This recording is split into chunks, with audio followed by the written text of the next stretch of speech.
Israel জেরুজালেমের কাছে ছড়িয়ে পড়া এক ভয়াবহ দাবান মোকাবেলায় জাতীয় জরুরি অবস্থা ঘোষণা করেছে এবং সামরিক বাহিনী মোতায়েন করেছে। এই ভয়াবহ আগুনের কারণে রাজধানী এবং দেশের অর্থনৈতিক ও প্রযুক্তি কেন্দ্র তেল আবিবের সংযোগকারী প্রধান মহাসড়কটি বন্ধ করে দিতে হয়েছে।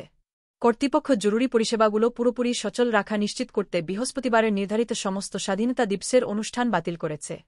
প্রতিরক্ষামন্ত্রী ইসরায়েল কাটস জেরুজালেমের দক্ষিণ পশ্চিমাঞ্চলের গ্রামগুলোতে কেন্দ্রীভূত এই আগুনকে জাতীয় জরুরি অবস্থা হিসেবে বর্ণনা করেছেন। প্রধানমন্ত্রী বেনিয়ামিন নেতানিয়াহুর একজন মুখপাত্র নিশ্চিত করেছেন যে পরিস্থিতি মোকাবেলায় ব্যাপক প্রস্তুতি গ্রহণ করা হচ্ছে।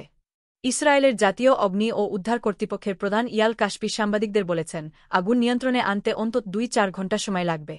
হালকা শীতকালের পর উচ্চ তাপমাত্রা, তীব্র বাতাস এবং অস্বাভাবিক শুষ্ক গাছপালার কারণে দাবানলটি দ্রুত ছড়িয়ে পড়েছে বলে জানা গেছে। ক্ষতিগ্রস্ত মহাসড়কের পাশে অবস্থিত নাহশন, এজর লাতরুন, নেভ শালম এবং মেসিলাত জিয়ন এই 4টি এলাকা থেকে বাসিন্দাদের সরিয়ে নেওয়া হচ্ছে। জাতীয় অ্যাম্বুলেন্স পরিষেবা মেগান ডেভিড অ্যাডম জানিয়েছে যে এই ঘটনায় দুই জনকে আহত অবস্থায় চিকিৎসা দেওয়া হয়েছে, তবে এখন পর্যন্ত কোনো মৃত্যুর খবর পাওয়া যায়নি। আন্তর্জাতিক সমর্থনের জন্য পররাষ্ট্রমন্ত্রী গিডিয়ান সার সাইপ্রাস, ক্রোয়েশিয়া, ইতালি এবং গ্রিসের পররাষ্ট্রমন্ত্রীদের সাথে যোগাযোগ করে আগুন নেভানোর কাজে সহায়তার জন্য বিমান চেয়ে অনুরোধ করেছেন। ইসরায়েলি সামরিক উদ্ধারকারী দল এবং বিমান বাহিনীর পর্যবেক্ষণ বিমান ইতোমধ্যেই আগুন নেভানোর প্রচেষ্টায় সহায়তা করছে। চলমান জরুরি অবস্থার কারণে কর্মকর্তারা জনসাধারণকে বুধবার স্মৃতি দিবসের ইতিহ্ন হিসেবে কবরস্থান পরিদর্শন থেকে বিরত থাকার জন্যও আহ্বান জানিয়েছেন।